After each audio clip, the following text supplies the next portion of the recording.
What's up, folks at home? Welcome back to the channel. Today we are going to dive into my top baits to fish with in the month of July. So we're going to dive on in, see what baits we can catch them with in the month of July. We'll see you out there.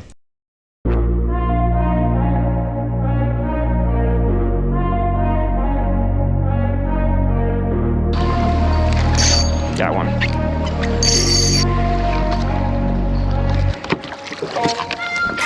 Come here, you. Let's go with a haircut. Woo! Ha ha!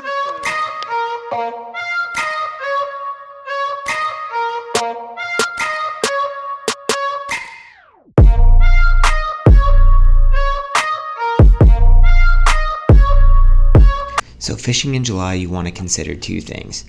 The first is live grass. The second is boat traffic and pressure.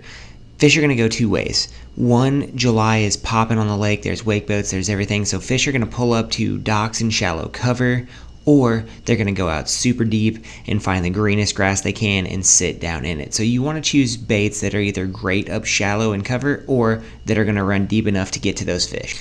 So most baits in July are going to run in a 1-2 punch. The first thing that I'm going to do is I'm going to start out deep with an active search bait. So here you have a Strike King 10XD.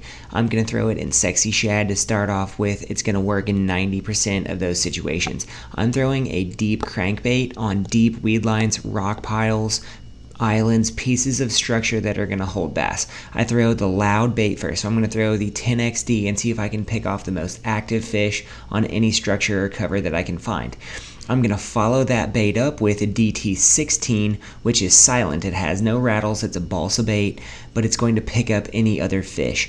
The 1-2 punch is key in July because you want to catch as many active fish and passive fish as you can off of each spot that you're fishing. After I throw the crankbait at those active fish, I'm going to pick up the 6 Sense Divine Mag Shaky Worm.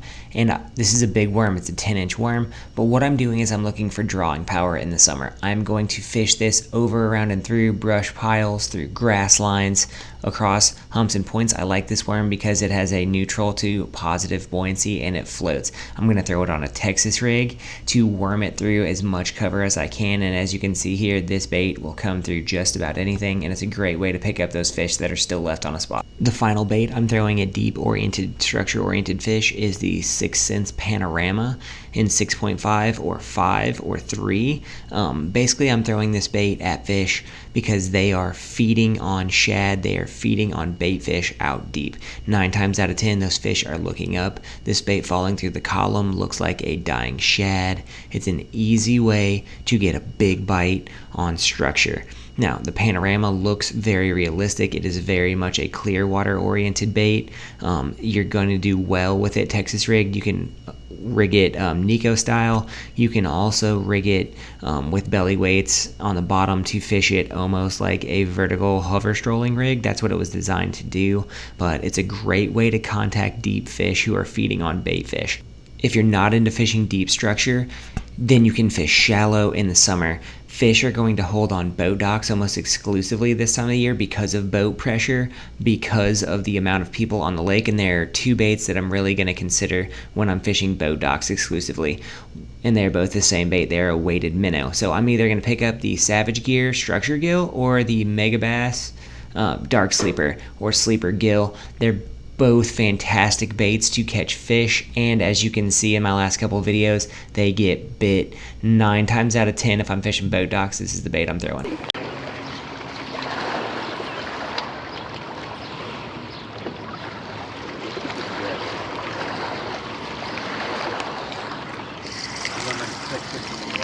Hooked up. Yep.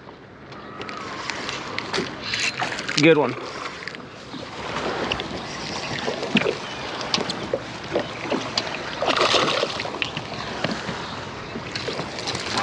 Let's go. That's a chunk. Let's go. That's a... Look at that. He swallowed that ish right there, big time. That's a chunk. Got him. Good one. Really good one. Rod tip up there, Captain. You lose bass. Nah, up this one. On them, baby.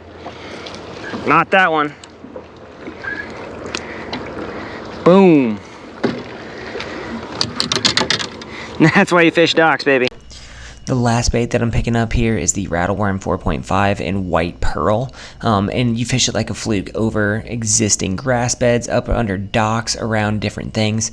It's a bait that allows you to let it fall in grass holes, also to fish it like a fluke or a swim bait. It's just versatile, and July can be a lot of junk fishing and situational fishing. What that rattleworm allows you to do is to fish a active topwater or a subtle presentation with a worm fall, plus it's got the rattle in the tail.